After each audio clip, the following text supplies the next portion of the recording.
سید الانبیاء و اشرف المرسلین اما بعد اللہم صلی علی محمد وعلی آل محمد کما صلیت علی ابراہیم وعلی آل ابراہیم انک حمید مجید اللہم بارک علی محمد وعلی آل محمد کما بارکت علی ابراہیم وعلی آل ابراہیم انک حمید مجید۔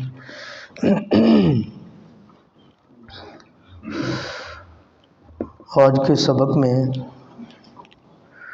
نبی پاک صلی اللہ علیہ وسلم پر وحی کے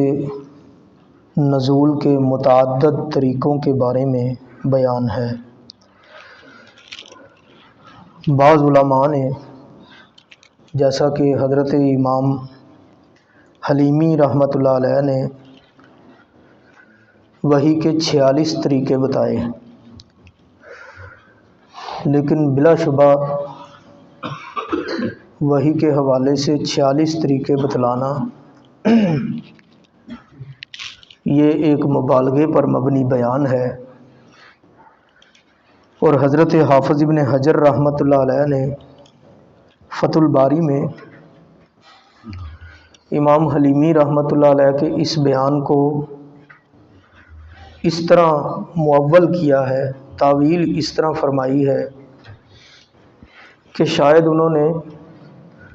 وحی کے نزول کی بجائے اس کے تحمل کے طریقوں کو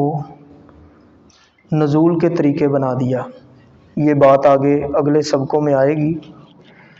کہ وحی کے نازل ہونے کے طریقے الگ ہیں اور پھر اس کے تحمل کے طریقے الگ ہیں، اس کا بیان انشاءاللہ آئندہ کے سبقوں میں۔ تو حضرت امام حلیمی رحمۃ اللہ علیہ نے شاید اس تحمل کے طریقوں کو نزول کے طریقے بنا دیا، یہی وجہ کہ ان کے نزدیک وحی کے نازل ہونے کے 46 طریقے بن گئے۔ تاہم کچھ مشہور طریقوں کا ذکر ہم کرتے ہیں۔ سب سے اول حضرت مائی عائشہ رضی اللہ تعالیٰ عنہ فرماتی ہیں کہ اللہ کے رسول صلی اللہ علیہ وسلم پر وحی کا آغاز سچے خوابوں سے ہوا۔ پیارے پیغمبر صلی اللہ علیہ وسلم رات کو کوئی خواب دیکھتے تو وہ صبح کو بالکل واضح ہو جاتا، اور جو خواب میں دیکھا ہوتا اسے حقیقت کا جامہ پہنا دیا جاتا، اور صبح وہ واقعہ جو خواب میں پیش آیا ہوتا آپ صلی اللہ علیہ وسلم اس کو بالواضح دیکھتے۔ پھر اس کے بعد جب فرشتہ آ گیا تو اللہ کے نبی صلی اللہ علیہ وسلم پر وحی کا سلسلہ شروع ہو گیا۔ حضرت عائشہ رضی اللہ تعالیٰ عنہ ہی بیان کرتی ہیں کہ پیارے پیغمبر صلی اللہ علیہ وسلم پر وحی جو سب سے زیادہ شدت اور سختی کے عالم میں نازل ہوتی تھی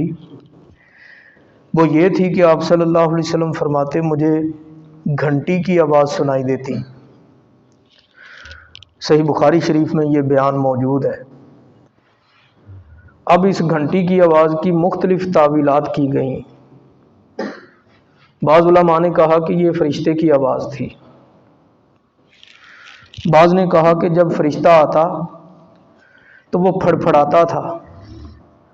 تو اس کے پروں کی آواز جو ہے وہ گھنٹی کی آواز معلوم ہوتی۔ اور بھی بڑی تعویلات کی گئیں۔ حضرت علامہ انور شاہ صاحب کشمیری رحمۃ اللہ علیہ اپنی کتاب فیض الباری میں شیخ اکبر محی الدین ابن عربی کا یہ بیان نقل کرتے ہیں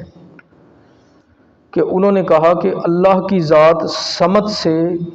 جہت سے منزہ ہے، یعنی اللہ تعالیٰ کی کوئی سمت نہیں، کوئی جہت نہیں، لہذا اللہ کے کلام کی بھی کوئی جہت نہیں۔ جب اللہ تعالیٰ کا کلام نازل ہوتا تو گھنٹی کی آواز مسلسل بجتی، تو جب گھنٹی مسلسل بج رہی ہو تو آپ سمت نہیں متعین کر سکتے کہ کس طرف سے آواز آ رہی ہے، چونکہ اللہ کی بھی کوئی سمت نہیں، اس لیے اللہ تعالیٰ کے کلام کی بھی کوئی سمت نہیں۔ لیکن محی الدین ابن عربی کا یہ بیان جو ہے وہ محل نظر ہے، اللہ کی سمت ہے۔ جب ہم اللہ کی طرف اشارہ کرتے ہیں تو آسمانوں کی طرف اشارہ کرتے ہیں۔ الرحمن علی العرش استویٰ، اللہ وہ ہیں جو آسمانوں پر مستوی ہے، اللہ خود اپنی طرف سمت کر اشارہ کر رہے ہیں۔ بہرحال یہ چونکہ محی الدین ابن عربی عقیدہ نظریہ وحدت الوجود کے موجد تھے، اس لیے انہوں نے یہ بات کہی، کیونکہ وحدت الوجود والوں کے نزدیک اللہ کی کوئی سمت نہیں، اللہ ہر جگہ ہی ہے، ان کے نزدیک ہر چیز کے اندر ہے، اس لیے وہ اللہ تعالیٰ کو جہت سے سمت سے منزہ کرتے ہیں۔ اتنی بات ضرور ہے کہ گھنٹی جب مسلسل بج رہی ہوتی ہے تب آپ یہ فیصلہ نہیں کر سکتے کہ اس کی آواز کدھر سے آ رہی ہے، یہ تشبیہ ان کی درست ہے، لیکن اللہ کو سمت سے منزہ کرنا یہ بات درست نہیں۔ اللہ اپنے علم کے اعتبار سے ہر جگہ ضرور ہے، لیکن اپنی ذات کے اعتبار سے اپنے عرش پر مستوی ہے۔ اور پیارے پیغمبر صلی اللہ علیہ وسلم نے اس لونڈی کو صرف اسی سوال کے جواب میں آزاد کر دیا تھا جس سے آپ نے پوچھا تھا کہ بتا اللہ کہاں ہے، تو اس نے کہا الرحمن فی السماء، اللہ جو ہے آسمانوں میں ہے، اور اس نے اپنی انگلی بھی آسمانوں کی طرف اٹھائی تھی، تو آپ صلی اللہ علیہ وسلم نے فرمایا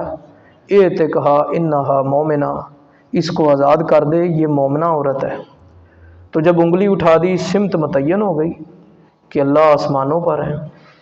تبارک اسم ربک ذی الجلال والاکرام، تیرے رب کا نام تبارک ہوا، اور تبارک کی ایک تشریح یہ بھی ہے کہ جو سب سے اونچا ہے اور سارے اس سے نیچے ہیں، تو پھر اللہ رب العزت کی سمت جو ہے وہ متعین ہو گئی۔ ویسے اللہ تعالیٰ فرماتے ہیں اینما، تم جس طرف بھی چہرہ کرتے ہو اپنا، اللہ ادھر ہی ہے، فثم وجہ اللہ، اللہ کا چہرہ ادھر ہی ہے، تو اس سے مراد یہ ہے کہ پروردگار بحیثیت علم ہر سمت ہے، باقی اللہ تعالیٰ کی ذات کی سمت متعین ہے۔ تو ایک تشریح یہ بھی کی گئی گھنٹی کی کہ اللہ کی جہت متعین نہیں، لہذا گھنٹی کی آواز کا بھی آپ فیصلہ نہیں کر سکتے کہ کدھر سے آ رہی، تو چونکہ